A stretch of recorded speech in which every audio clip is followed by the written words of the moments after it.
Welcome to Podkey Daily News, your fast brief on the stories with the biggest practical impact. A Gaza peace push just ran into a public break between Washington and Netanyahu. In North America, wildfire evacuations are accelerating, and in the U.S., an old industrial disease is hitting younger miners hard. Israel's Prime Minister Benjamin Netanyahu publicly rejected President Trump's 15-point Gaza proposal, saying Israel will not withdraw until Hamas fully surrenders its weapons, including heavy arms. That matters because the White House had presented the plan as a diplomatic win, so this is a rare public rupture between Trump and Netanyahu, with Israeli forces still occupying roughly 70% of Gaza. Hamas has tied any acceptance to Israeli withdrawal, so the gap between the two sides remains fundamental, not technical. The practical point is that U.S. leverage still exists through military and financial aid, but neither the Trump nor Biden administrations has publicly threatened to cut support, which limits pressure on Israel and lowers the odds of a near-term breakthrough. In Iran, families are still demanding answers after the Minab school strike killed 156 people, including 120 children, at a school inside an IRGC compound that locals say had not been used militarily for more than a decade. Weapons experts and reporting from BBC, Reuters, and CNN point to evidence consistent with Tomahawk missile strikes, and a preliminary internal U.S. probe reportedly concluded a U.S. strike was likely, but no government has publicly accepted responsibility. What stands out is the accountability gap. Precision-guided U.S. missiles generate extensive data, yet months later, the Pentagon had still not publicly released its probe after saying the incident was under investigation. Inside Iran, the reaction has been complicated.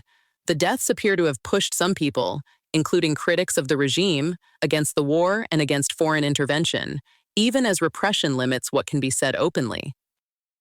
British Columbia has declared a state of emergency with more than 100 wildfires burning and tens of thousands evacuated, including all 12,000 residents of Summerland. A single highway carried a long convoy of evacuees toward Penticton, which gives you a sense of how narrow the escape routes are when fire moves fast through those valleys. The damage is not just homes. Fires have torn through orchards, vineyards, farm buildings, and power infrastructure, while some farmers still cannot get back to feed livestock because of unsafe structures, restricted water, and active fire risk. The broader signal is that smoke-heavy summers and nearby fires, once more unusual in Western Canada, are becoming a normal operating condition. In the U.S., black lung disease is resurging and showing up in younger miners after fewer years underground. Federal researchers found black lung in about 1 in 3 career underground miners in parts of Kentucky, Virginia, and West Virginia, up sharply from 1 in 5 in 2018 and 7% in 1999. The main driver is higher silica dust exposure, as mining has shifted into thinner coal seams and cuts through more surrounding rock. Silica particles are especially damaging and can trigger rapid, severe fibrosis. This matters because the problem was understated for years. Surveillance focused mainly on active workers and missed retirees and laid-off miners, while investigations found more than 21,000 silica overexposures since 1986 and nearly 9,000 failures to reduce dust. Dust controls exist, but they can slow production, and policy fights plus industry lawsuits delayed stricter limits.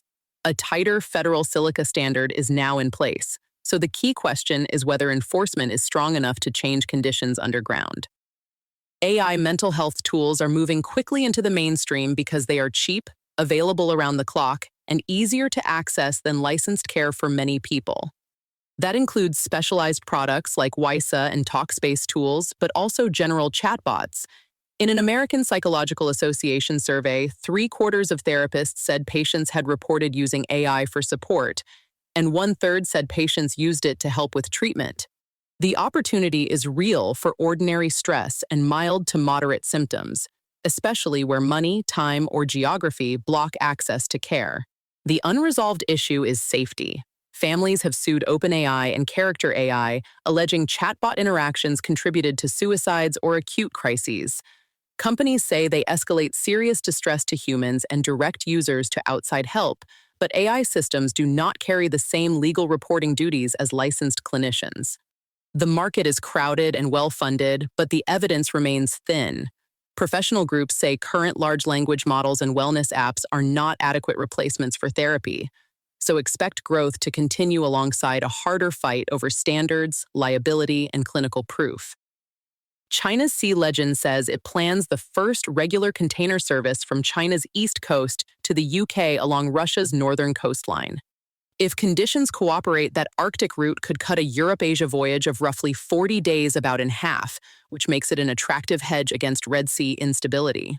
But European firms are cautious for three reasons at once: exposure to Russia, unpredictable climate conditions, and the risk of damaging fragile Arctic ecosystems.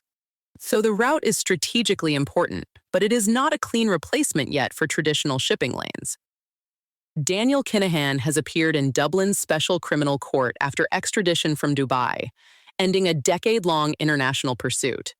He faces charges tied to directing a criminal organization between 2015 and 2017, with allegations involving drug trafficking and firearms. He denies the accusations. The court setup matters here.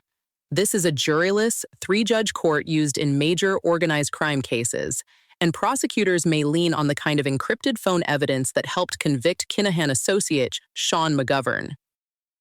Nigeria's army says it rescued all 33 passengers abducted in Zamfara state after tracking kidnappers moving the hostages and opening fire, forcing the gunmen to flee.